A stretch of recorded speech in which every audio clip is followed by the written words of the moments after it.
तो नमस्कार एंड जय हिंद दोस्तों। देवकुल एकेडमी पे मैं देव यादव आपका हार्दिक स्वागत करता हूं।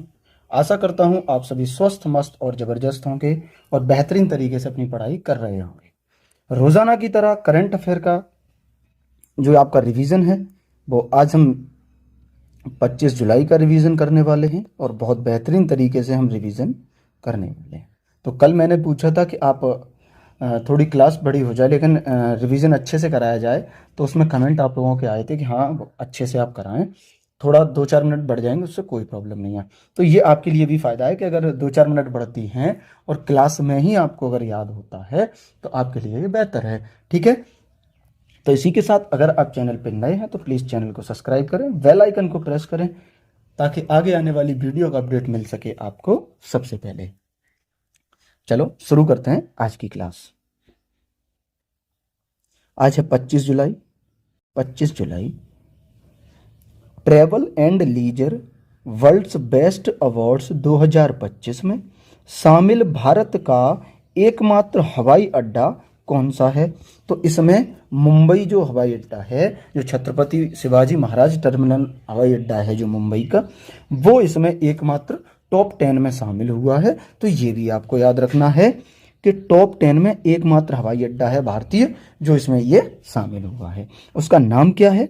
तो छत्रपति शिवाजी महाराज टर्मिनल मुंबई, इसका 9वां स्थान है।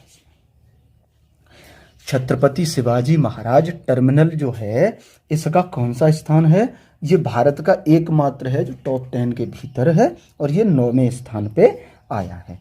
वहीं बात करें कि यह दुनिया का सबसे व्यस्त सिंगल रनवे एयरपोर्ट है। जो छत्रपति शिवाजी महाराज टर्मिनल है ये आपका दुनिया का सबसे व्यस्त सिंगल रनवे एयरपोर्ट है, ये भी आपको याद रखना है। क्लियर? अब इसमें आगे आपसे पूछ ले कि प्रथम स्थान पे कौन आया, तो प्रथम स्थान पे इसमें इस्तांबुल आया। तुर्की का जो इस्तांबुल एयरपोर्ट है वो इस रिपोर्ट में प्रथम स्थान पे आया। तो आपसे भारत का न पूछ के ये पूछ सकता है कि travel and leisure world best award में प्रथम स्थान पे कौन है? तो आपका जवाब होगा कि इसमें प्रथम स्थान पे आपका इस्तांबुल एयरपोर्ट है। क्लियर?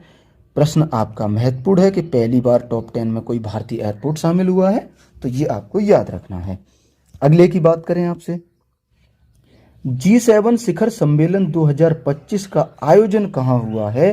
तो ये कनाडा में इसका आयोजन हुआ है। कनाडा में G7 शिखर सम्मेलन 2025 का आयोजन हुआ है।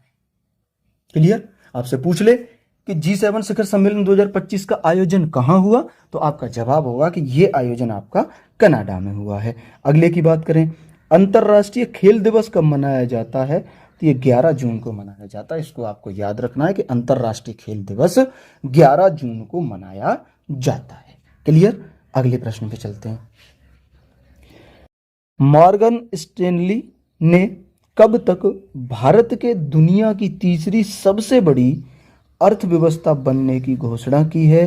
तो ये आपकी वर्ष 2028 तक अपना भारत दुनिया की तीसरी सबसे बड़ी अर्थव्यवस्था बन जाएगा, ये घोषणा कर दी गई है। किसने की है? मॉर्गन स्टैनली ने ये घोषणा की है कि 2028 तक भारत दुनिया की तीसरी सबसे बड़ी अर्थव्यवस्था बन जाएगा। ठीक है, तो ये कब तक घोषणा की है? 2028 तक की। क्लियर? अगले की बात करें कि नीति आयोग की स्थापना, तो आप याद रखेंगे 1 जनवरी 2015 को नीति आयोग की स्थापना की गई थी और नीति आयोग के जो अध्यक्ष होते हैं वो प्रधानमंत्री होते हैं। तो उस समय जो प्रधानमंत्री होगा वही उस नीति आयोग का अध्यक्ष होगा। तो ये आपको याद रखना है कि नीति आयोग का जो अध्यक्ष होता है वो आपका पीएम। फिर इसका एक उपाध्यक्ष हैं, वो हमारे सुमन बेरी हैं। वर्तमान जो नीति आयोग है उसके उपाध्यक्ष सुमन बेरी हैं और वर्तमान में नीति आयोग के जो सीईओ हैं वो बीवीआर सुब्रमण्यम वर्तमान में नीति आयोग के सीईओ हैं।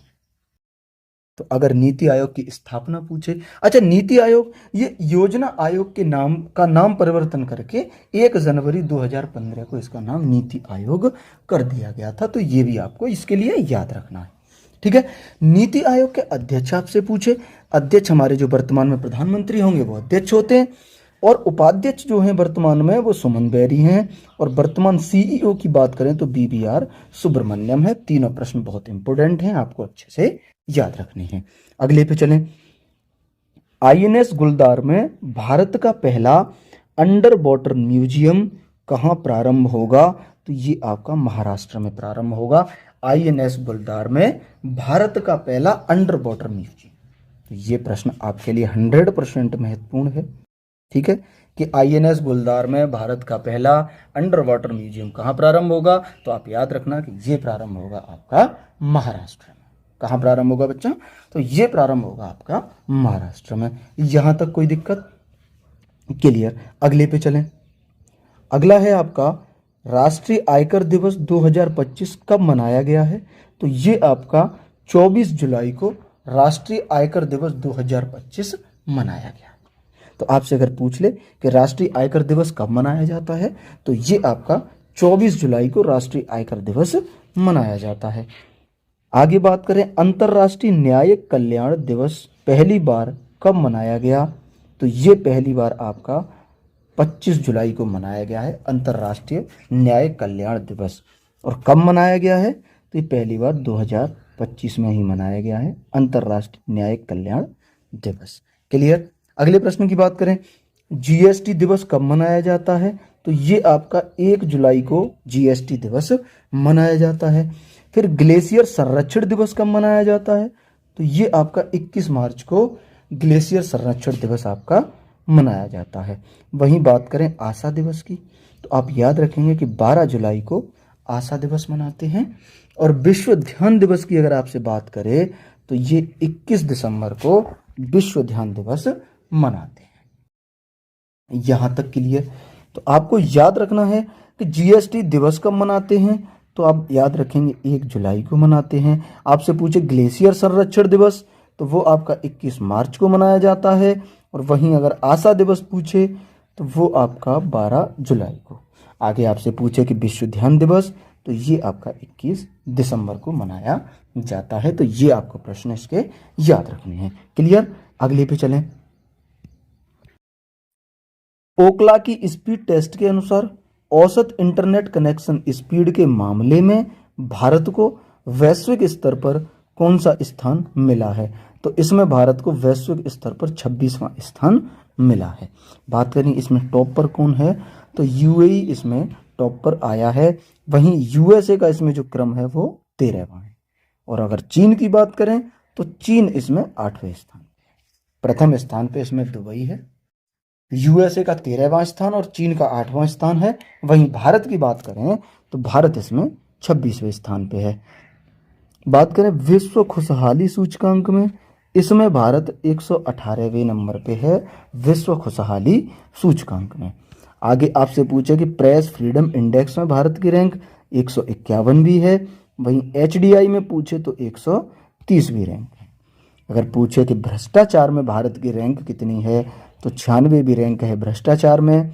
और एसडीजी में पूछे तो एसडीजी में आपकी 99वीं रैंक है भारत की। तो ये सारी की सारी आपको याद रखनी है।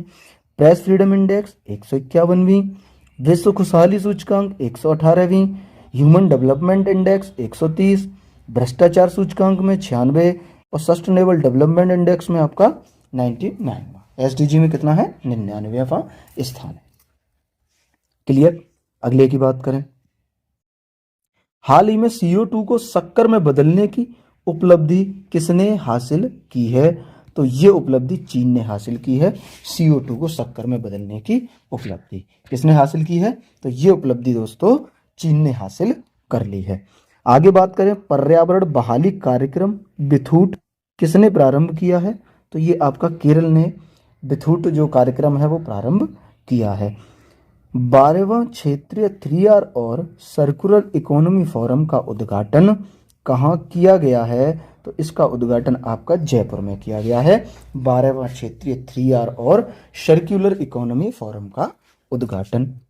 फिर आपसे पूछे कि वंदना कटारिया का संबंध, तो इनका संबंध हॉकी से है और ये अपने अंतरराष्ट्रीय करियर से संन्यास ले चुकी हैं।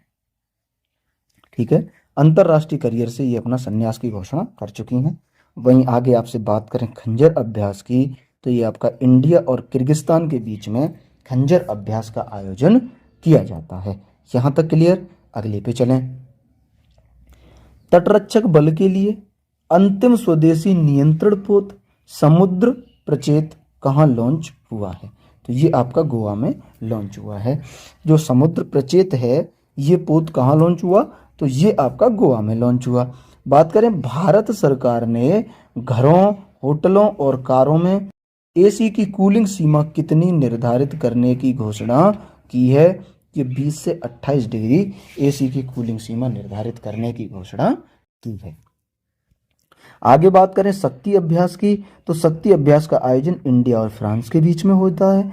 वहीं राइज ऐप किसने लॉन्च किया? तो ये आपका उत्तर प्रदेश ने राइज ऐप लॉन्च किया है, ये आपको याद रखना है। क्लियर।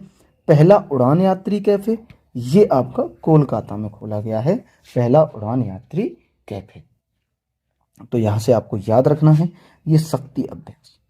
शक्ति अभ्यास आपका इंडिया और फ्रांस के बीच में आयोजित किया जाता है, यहां से इसे याद रखना। और राइज ऐप आपसे पूछ लेगा, आप याद रखना कि राइज ऐप यूपी ने लॉन्च किया है। क्लियर। अगले पे चलें। थिएटर ऑफ रूट आंदोलन के अग्रदूत और पद्मश्री विजेता रतन थियम का निधन कहाँ हुआ है? तो इनका निधन आपका हुआ है मणिपुर में। कहाँ निधन हुआ है? इनका निधन हुआ है आपका मणिपुर में। बात करें मणिपुर की कैपिटल, तो मणिपुर की कैपिटल आपकी इम्फाल है। और वहीं लोकटक झील की बात करें तो आपकी लोकटक झील भी मणिपुर में स्थित है। लोकटक झील कहाँ स्थित है? लोकटक झील आपकी मणिपुर में स्थित है और मणिपुर की कैपिटल है आपकी इम्फाल। आपके लिए प्रश्न होगा, विश्व का एकमात्र तैरता हुआ नेशनल पार्क कहाँ स्थित है? नेशनल पार्क, ठीक है, ये कहाँ स्थित है और इसका नाम क्या है? ये दोनों चीजें आप हमें कमेंट करके बताओगे। क्लियर। अगले की बात करें। मणिपुर के वर्तमान में राज्यपाल कौन है? तो अजय कुमार भल्ला जी वर्तमान में मणिपुर के राज्यपाल हैं। क्लियर। विश्व टेस्ट चैंपियनशिप 2025 का खिताब किसने जीता है? तो ये साउथ अफ्रीका ने विश्व टेस्ट चैंपियनशिप 2025 का खिताब जीत लिया है। आगे बात करें, भारतीय सेना ने रुद्रास्त्र वीटॉल ड्रोन का सफल परीक्षण कहाँ किया है? वीटॉल ड्रोन का ये किया है राजस्थान में भारतीय सेना ने। क्लियर। अगले पे चलें। एम्ब्रोसिया बीटल ने केरल के किस फसल को प्रभावित किया है? तो इसने केरल की जो रबड़ उत्पादन वाली फसल है उसको प्रभावित किया है। किसने किया है? तो एम्ब्रोसिया बीटल ने किया है। बात करें आइसोप्रीन का बहुलक, तो ये रबड़ जो रबर है वो हमारा आइसोप्रीन का बहुलक है। और अगर ये पूछ ले कि रबर का मूल स्थान कहाँ है, तो इसका जो मूल स्थान है वो अमेजन वर्षा वन इसका मूल स्थान है। फिर आपसे पूछ सकता है कि विश्व में रबड़ उत्पादन में प्रथम स्थान पे कौन है? तो ये आपका जो थाईलैंड है वो विश्व में रबर उत्पादन में प्रथम स्थान पे है आपका थाईलैंड। ठीक है, तो विश्व में रबर उत्पादन प्रथम स्थान पे कौन है? तो वो है आपका थाईलैंड है। आगे बात करें, केंद्रीय गृह मंत्री अमित शाह ने कौन सी जनगणना की घोषणा की है? तो इन्होंने 16वीं जनगणना की घोषणा की है। किसने की? केंद्रीय मंत्री अमित शाह जी ने की है। और कौन से क्रम की है? तो 16वें क्रम की जनगणना की घोषणा की है। ठीक है, वहीं याद रखना है कि विश्व में रबड़ उत्पादन प्रथम कौन है? तो थाईलैंड आपका रबड़ उत्पादन विश्व में प्रथम है। आपसे पूछ सकता है कि रबर का मूल स्थान कहाँ है रबड़ उत्पादन का? तो वो है आपका अमेजन वर्षा वन। और ये प्रश्न तो आपके लिए महत्वपूर्ण है कि आइसोप्रीन का बहुलक रबर आपका होता है। क्लियर। अगले पे चलें। भारत के किस पड़ोसी देश के वास्काडुआ में अशोक स्तंभ की प्रतिकृति का अनावरण हुआ है? तो आपका श्रीलंका में अशोक स्तंभ की प्रतिकृति का अनावरण हुआ है।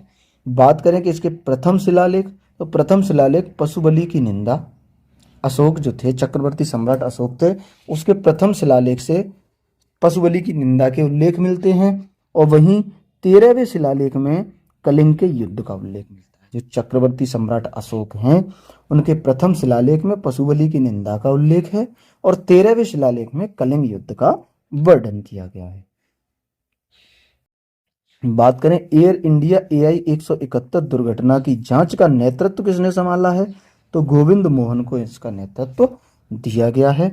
वहीं इंटरनेशनल बिग कैट अलायंस का पहला अध्यक्ष किसे बनाया गया, तो डॉक्टर भूपेंद्र यादव को इसका पहला अध्यक्ष बनाया गया है। 100% इसको आप याद रखना कि इंटरनेशनल बिग कैट अलायंस का पहला अध्यक्ष कौन बना है, तो वो आपके डॉक्टर भूपेंद्र यादव बने हैं। बाकी आपका इम्पोर्टेंट ये भी है कि एयर इंडिया की ये दुर्घटना हुई थी, इसके जांच नेतृत्व के प्रमुख किसे बनाए गए हैं, तो वो बनाए गए हैं आपके गोविंद मोहन।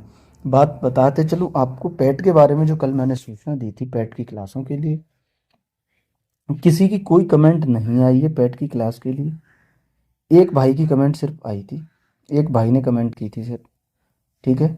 अब मैंने बोला था कम से कम 10 लोग तो कमेंट करें, तो अगर आप लोग नहीं चाहते हैं तो अब मैं क्लास कैसे शुरू करा सकता हूँ। फिर भी मैं देखता हूँ कि अगर आप लोग चाहते हैं तो इस वीडियो के कमेंट में आप मुझे बताएं। अगर 10 से प्लस कमेंट जिस दिन आ गए उसी दिन मैं पैट की क्लास शुरू कर दूंगा। और नोट्स आज आपको मैं दिखा दूंगा कि बहुत बेहतरीन तरीके से नोट्स डिजाइन किए हैं मैंने, वो मैं आपको इस क्लास को ख़त्म होते ही आपको दिखा दूंगा। क्लियर। चलें अगले पे। अगला है आपका, भारत ने पेट्रोल में कितने प्रतिशत इथेनॉल मिश्रण का लक्ष्य 5 साल पहले ही हासिल कर लिया है, तो ये आपका 20% एथेनॉल मिश्रण का लक्ष्य 5 साल पहले ही भारत ने हासिल कर लिया है। बात करें नई फूलदार पौधों की प्रजाति पोर्टुलाका भारत की खोज कहाँ हुई है। जो पोर्टुलाका भारत है, नई फूलदार पौधों की प्रजाति है, इसकी खोज कहाँ हुई है, तो इसमें अरावली पर्वत पे हुई है। जयपुर के पास अरावली पर्वत पे इसकी खोज हुई है पोर्टुलाका भारत की, और यह एक नई फूलदार पौधे की प्रजाति है पोर्टुलाका भारत। क्लियर। अगला प्रश्न है, किस राज्य की ओजोफेनी को GI टैग मिला है, तो ये गोवा राज्य की ओजोफेनी है जिसे GI टैग मिला है। ये इंपोर्टेंट प्रश्न है, इसको भी आपको अच्छे से याद रखना है। बात करें भारत का पहला संविधान संग्रहालय, तो ये तुम्हारा हरियाणा में भारत के पहले संविधान संग्रहालय की आधारशिला रखी गई है। कहाँ पे, तो ये आपका हरियाणा में रखी गई है भारत के पहले संविधान संग्रहालय की आधारशिला। क्लियर। तो ये थी हमारी आज की क्लास थी। उम्मीद करते हैं कि आपको बेहतर तरीके से हम इसको समझा पाए हैं। ठीक है। अब मैं आपको थोड़ा सा पैट की क्लास की झलक दिखाऊं। अब मैं तुम्हें दिखाऊं कि मैंने जो आपके लिए पैट की क्लास तैयार करी थी वो कैसी है। और वो, एक मिनट रुकना, मैं अभी आपको दिखाता हूँ। हाँ, ये गई सिंधु घाटी शब्द। ठीक है, देखो बहुत बेहतरीन तरीके से, जैसे सिंधु घाटी सभ्यता ली थी तो उसमें राखी गढ़ी है, हड़प्पा है अपना, मोहनजोदड़ो। ठीक है जैसे राखी गढ़ी है, ठीक, राखी गढ़ी ये टॉपिक लिया था, हड़प्पा है, मोहनजोदड़ो, चहुंदड़ो। अब देखते चलना, लोथल, कालीबंगा, बनावली, धौलावीरा। फिर अपना दूसरा क्वेश्चन लिया था, उसमें फिर हड़प्पा के बारे में पूरी डिटेल हमने यहाँ पे कवर करी हुई है। ठीक है। फिर मोहनजोदाड़ो के बारे में, मोहनजोदाड़ो से क्या क्या मिला वो कवर कर रखा है। फिर चहुंदड़ो, फिर धौलावीरा, ऐसे करके एक एक टॉपिक को बहुत अच्छे तरीके से, लोथल से धार्मिक तथ्य क्या आते इसके, ठीक है, हर चीज़ बड़े अच्छे तरीके से कवर कर रखी है। तो ये क्लासेस मैंने बनाई थी, लेकिन आप लोगों ने कमेंट नहीं करी थी, तो इस चक्कर में ये नहीं आई। चलो कोई बात नहीं, आप शायद और अच्छे बेहतर तरीके से, कहीं बेहतरीन, मुझसे भी बढ़िया से बढ़िया, बहुत बढ़िया टीचर पढ़े हैं यूट्यूब पे, आप कहीं से भी कर सकते हैं। बस मैंने एक कोशिश की। तो इसी के साथ आज की क्लास यहीं तक। अगर वीडियो पसंद आई हो तो वीडियो को लाइक करें, चैनल को सब्सक्राइब जरूर करें, ताकि आगे आने वाली वीडियो का अपडेट आपको सबसे पहले मिल सके। इसी के साथ आज की क्लास यहीं तक। ठीक है, मिलेंगे अगली क्लास में, तब तक के लिए नमस्ते, नमस्कार, जय हिंद, वंदे मातरम।